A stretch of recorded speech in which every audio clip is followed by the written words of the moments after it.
नमस्कार दोस्तों, मैं हूं अनजान, आपका नया साथी। मैं आपके लिए एक ऐसी कहानी लेकर आया हूं जिसे सुनकर आपको डर का एहसास होने वाला है। दोस्तों, आज की ये कहानी दिल्ली के रहने वाले विशाल की है, जो कि गाड़ियों के बहुत शौकीन हैं, जिसके चलते वो कभी कभी कार चलाने का काम भी कर लेते हैं। लेकिन उनके इसी शौक की वजह से उन्हें एक ऐसे डर का सामना करना पड़ा जिससे उनका पूरा जीवन ही बदल गया। तो चलिए दोस्तों, ज्यादा समय बर्बाद ना करते हुए इस कहानी को हम विशाल के नजरिए से ही सुनते हैं। लेकिन उससे पहले आप हमारे इस चैनल को सब्सक्राइब कर लें, जिससे आपके और हमारे संबंध मजबूत हो सके। नमस्कार साथियों, मेरा नाम विशाल है। मैं 24 साल का हूं और दिल्ली का रहने वाला हूं। दिल्ली तो एक बड़ा शहर है, लेकिन मेरा घर एक शांत इलाके में है। मेरे पापा एक सरकारी नौकरी करते हैं और मम्मी घर संभालती हैं। मेरा एक छोटा भाई भी है जिसका नाम राहुल है। वो अभी स्कूल जाता है। मैं बचपन से ही गाड़ियों का शौकीन रहा हूँ। मेरे पास एक पुरानी लेकिन अच्छी कंडीशन में कार है। मैं अक्सर अपने दोस्तों के साथ घूमने जाता हूँ या कभी कभी टैक्सी ड्राइवर की तरह काम भी कर लेता हूँ। एक रात करीब 12 बज रहे थे, मुझे एक कॉल आई एक आदमी ने कहा कि उसे तुरंत एक ड्राइवर की जरूरत है। वो काफी परेशान लग रहा था। मैंने सोचा, अच्छा मौका है, थोड़ी कमाई हो जाएगी, और मैं तैयार हो गया। उस आदमी ने मुझे शहर के बाहर एक गांव का पता बताया। मैंने जीपीएस चालू किया और रवाना हो गया। रात काफी अंधेरी थी और सड़कें सुनसान। मैं तेज गाड़ी नहीं चला रहा था क्योंकि डर भी लग रहा था। अचानक मेरी गाड़ी के आगे एक औरत दिखाई दी। वो सफेद साड़ी पहने हुए थी और उसके बाल खुले हुए थे। मैं घबरा गया और ब्रेक लगाया, लेकिन गाड़ी रुकने से पहले ही वो औरत गायब हो गई। मैंने सोचा शायद मेरी आंखें धोखा खा गई हैं, लेकिन फिर कुछ ही देर बाद वही औरत फिर से दिखाई दी। इस बार वो सड़क के बीच में खड़ी थी। मैंने गाड़ी रोकी और उससे पूछा, क्या हुआ है, आपको मदद चाहिए? लेकिन वो औरत कुछ बोली नहीं, बस मुझे घूरती रही। उसकी आंखें लाल हो रही थीं और उसके चेहरे पर एक खौफनाक मुस्कान थी। मैं डर के मारे गाड़ी से बाहर निकल गया और तभी मैंने देखा कि वो औरत धीरे धीरे हवा में उड़ने लगी है। मुझे लगा कि मैं सपना देख रहा हूं, लेकिन मैं जानता था कि यह सच है। मैंने तेजी से गाड़ी स्टार्ट की और वहां से भाग निकला। पीछे मुड़कर देखने की हिम्मत नहीं हुई, लेकिन मैं जानता था कि वो औरत मुझे नहीं छोड़ेगी। वो रात मेरे लिए सबसे डरावनी रात थी। मैं आज भी उस औरत को भूल नहीं पाया हूं। वो एक चुड़ैल थी, इसमें कोई शक नहीं। मैं जैसे तैसे उस जगह से निकल आया था। दिल धड़क रहा था जैसे किसी बड़े जानवर का पिंजरा खुल गया हो। मैं सड़क के किनारे रुक गया, सांस लेने की कोशिश करने लगा। थोड़ी देर बाद हिम्मत जुटाकर मैंने गाड़ी स्टार्ट की और वापस शहर की तरफ निकल पड़ा। रास्ते में मुझे कई गांव दिखाई दिए, लेकिन हर गांव मुझे उस चुड़ैल वाले गांव जैसा लग रहा था। मैं डर के मारे गाड़ी तेज ही चला रहा था। सुबह होने में अभी भी 2-3 घंटे थे। सड़कें सुनसान थीं और चारों तरफ सिर्फ पेड़ ही पेड़ थे। अचानक मेरी गाड़ी का टायर फट गया। मैं गाड़ी को सड़क के किनारे लगाकर उतर गया। टायर बदलने के लिए मैं सामान निकाल ही रहा था कि मुझे लगा जैसे कोई मेरी तरफ आ रहा है। मैं घबरा गया और जल्दी जल्दी टायर बदलने लगा। तभी मुझे एक आवाज सुनाई दी, जरा रुकिए। मैं घबरा कर उठा और पीछे देखा। एक बूढ़ी औरत खड़ी थी। वो काफी डरावनी दिख रही थी। उसके कपड़े पुराने थे और उसके बाल बड़े और उलझे हुए थे। मैंने डरते डरते पूछा, आपको क्या चाहिए? उसने मुझे करीब से देखा और फिर बोली, बेटा, ये जंगल बहुत खतरनाक है, रात को यहाँ नहीं रुकना चाहिए। मैंने सिर हिलाया और जल्दी से टायर बदलने लगा, लेकिन वो औरत वहीं खड़ी रही, मुझे देखती रही। मुझे लगा जैसे वो मुझे पहचानती है। टायर बदलने के बाद मैंने उस औरत से पूछा, आपको यहाँ क्या काम है?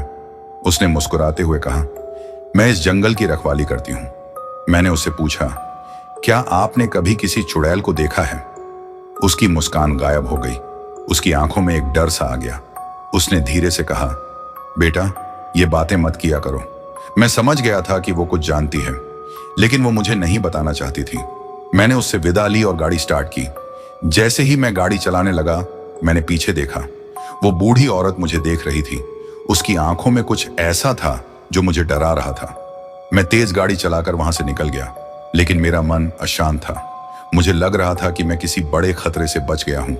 मैं जैसे तैसे शहर पहुंचा तो सुबह होने वाली थी। थकान के साथ साथ एक अजीब सा डर भी मेरे साथ था। मैंने अपने घर का रास्ता पकड़ा और सीधे अपने कमरे में जाकर सो गया। पूरी रात मुझे बुरे सपने आते रहे। उस चुड़ैल का चेहरा, बूढ़ी औरत की आंखें, वो सब मेरे सामने घूम रहा था। सुबह उठने के बाद भी मेरा मन शांत नहीं हुआ। मैंने फैसला किया कि मैं उस गांव के बारे में पता लगाऊंगा। मैंने अपने दोस्तों से बात की, लेकिन किसी को भी उस गांव के बारे में कुछ पता नहीं था। मैंने इंटरनेट पर भी खोजा, लेकिन कोई जानकारी नहीं मिली। कुछ दिनों तक मैं बहुत डरा रहा। हर रात मुझे वही सपने आते थे। मैं धीरे धीरे पागल होने लगा था। एक दिन अखबार में एक खबर पड़ी। उस गांव में कुछ अजीब अजीब घटनाएं हो रही थीं। लोग गायब हो रहे थे और कुछ लोगों ने चुड़ैल देखने की भी बात कही थी। मैं दंग रह गया। वो गांव जहां मैं गया था वही गांव था। मैंने हिम्मत जुटाकर उस गांव जाने का फैसला किया। मैं जानता था कि यह खतरनाक हो सकता है, लेकिन मैं अब डरने नहीं वाला था। मुझे पता लगाना था कि वहां क्या हो रहा है। मैंने अपनी कार तैयार की और उस गांव के लिए निकल पड़ा। रास्ते में मुझे बहुत डर लग रहा था, लेकिन मैंने अपने मन को मजबूत रखा। गांव के पास पहुंचते ही मुझे कुछ अजीब सा महसूस हुआ। हवा में कुछ अजीब सा था, जैसे कोई बुराई छाई हुई हो। मैं धीरे धीरे गांव में घुसा। गांव के लोग मुझे घूर रहे थे। उनके चेहरे पर डर सा छाया हुआ था। मैंने किसी से पूछने की हिम्मत नहीं की। मैं सीधा उस जगह गया जहां मैंने उस चुड़ैल को देखा था। वहां पहुंचकर मुझे एक और झटका लगा। उस जगह पर अब एक पुराना ढहता हुआ मंदिर था और मंदिर के सामने एक बड़ा सा पेड़ था। तभी मुझे लगा जैसे कोई मेरी तरफ आ रहा है। मैं घबरा गया और पेड़ के पीछे छिप गया। मैंने सांस रोककर उस आवाज की तरफ देखा। धीरे धीरे एक साया दिखाई दिया। वो वही साड़ी वाली औरत थी। वो मुझे देखकर मुस्कुराई, एक खौफनाक मुस्कान। मैं डर के मारे पेड़ के पीछे और छिप गया। मेरा दिल जोर जोर से धड़क रहा था। मुझे लगा कि अब मेरा अंत हो गया है। वो औरत धीरे धीरे मेरे पास आ रही थी। मैं उसकी आंखों में डूबता जा रहा था। मुझे लगा जैसे मेरी जान निकल रही हो। तभी कुछ अजीब हुआ। आसमान में बादल छा गए और एक तेज हवा चलने लगी। पेड़ की डालियां तेजी से हिलने लगी। औरत रुकी और आसमान की तरफ देखने लगी। उसके चेहरे पर डर सा आ गया।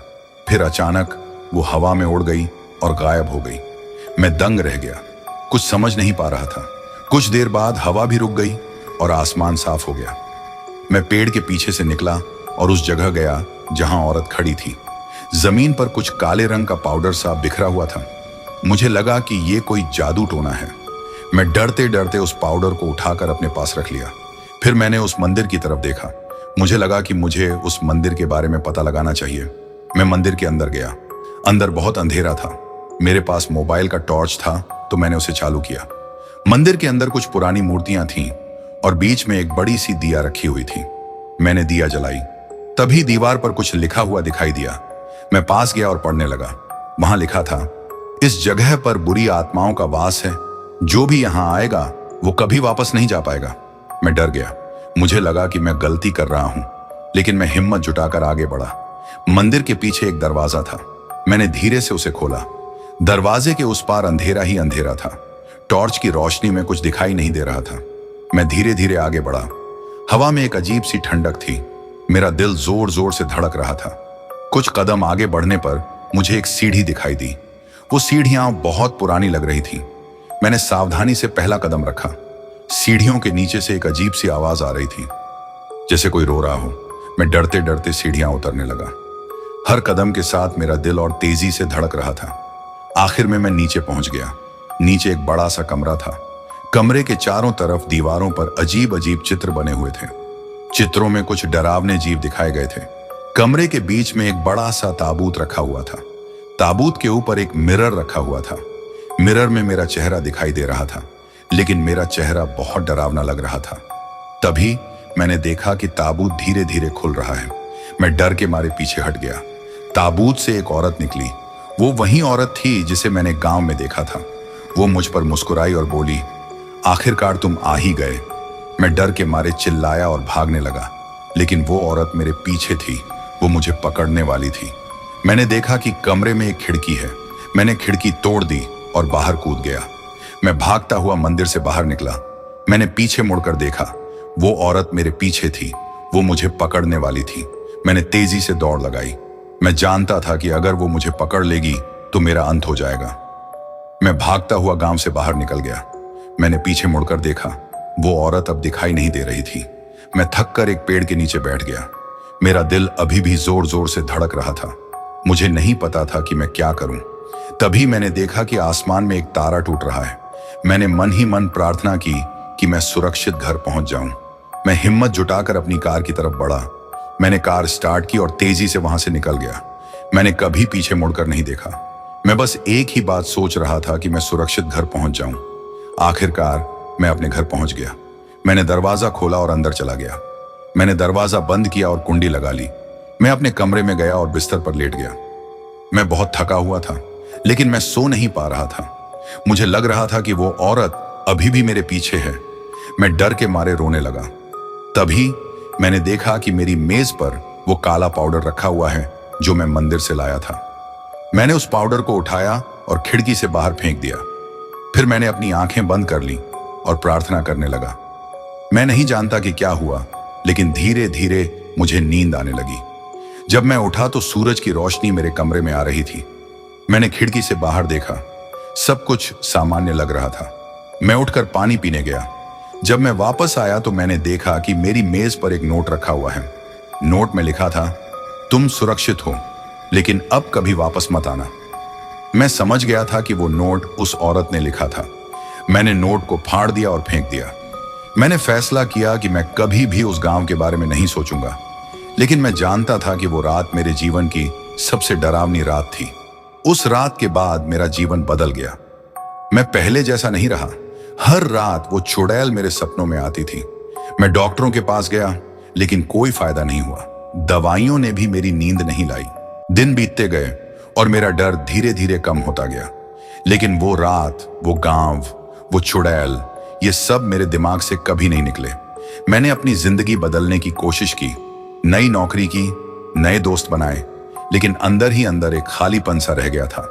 अब मैं शादीशुदा हूं। मेरे 2 बच्चे हैं, एक बेटा और एक बेटी। मैं कोशिश करता हूं कि वो दोनों खुश रहें, लेकिन कभी कभी रात को जब सब सो जाते हैं तो अकेलेपन का एहसास होता है। मैं फिर से उस रात की यादों में खो जाता हूं। उस चुड़ैल की आंखें, उस मंदिर का अंधेरा, ये सब मुझे डराता है, लेकिन साथ ही एक अजीब सी उत्सुकता भी पैदा करता है। क्या वो औरत अब भी जिंदा है? क्या वो वापस आएगी? ये सवाल मेरे मन में हमेशा रहते हैं। मैं अब उस गांव के पास भी नहीं जाता। वो जगह मेरे लिए एक बुरा सपना बन चुकी है। मैं बस इतनी ही उम्मीद करता हूं कि मेरी अगली पीढ़ी को कभी भी ऐसे डर का सामना ना करना पड़े। वक्त की रफ्तार ने बहुत कुछ बदल दिया था। बाल सफेद होने लगे थे, चेहरे पर झुर्रियां आने लगी थीं, लेकिन वो रात, वो डर, वो चुड़ैल, सब कुछ उतना ही ताजा था जितना पहले। अब मैं एक दादाजी बन चुका था। मेरे पोते पोतियां मुझे प्यार से दादाजी बुलाते थे।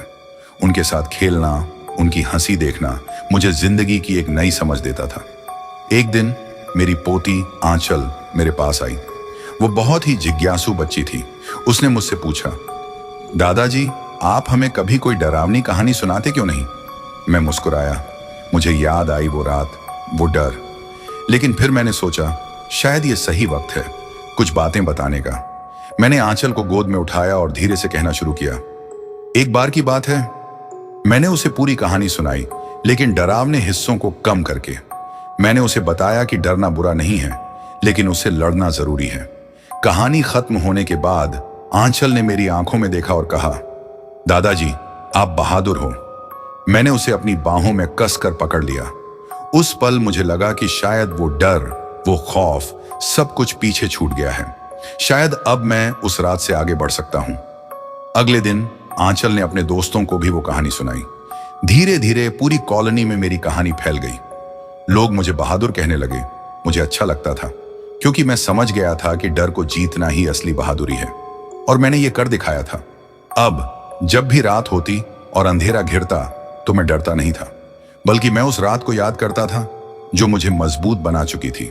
और हर रात सोने से पहले मैं अपनी पोती आंचल को एक कहानी सुनाता, कभी डरावनी तो कभी रोमांचक, क्योंकि मुझे पता था कि कहानियों में ही जादू होता है जो डर को दूर भगा सकता है। वर्षों बीत गए। मैं अब बहुत बुजुर्ग हो गया था। आंचल भी बड़ी हो गई थी, शादी कर चुकी थी। मेरे पोते पोतियां अब बड़े हो रहे थे। एक दिन जब मैं अपने बगीचे में बैठा था तो मैंने देखा कि आंचल की बेटी यानी मेरी परपोती मेरे पास आ रही है। उसका नाम था नैना। वो बहुत ही प्यारी बच्ची थी। उसकी आंखों में वही चमक थी जो कभी आंचल की आंखों में हुआ करती थी। नैना ने मुझसे पूछा, दादाजी, मुझे कोई डरावनी कहानी सुनाइए। मैं मुस्कुराया। ये सिलसिला फिर से शुरू हो रहा था। मैंने उसे गोद में उठाया और धीरे से कहना शुरू किया, एक बार की बात है। मैंने उसे वो ही कहानी सुनाई जो मैंने आंचल को सुनाई थी, लेकिन इस बार कहानी थोड़ी अलग थी। मैंने इसमें कुछ नई चीजें जोड़ी।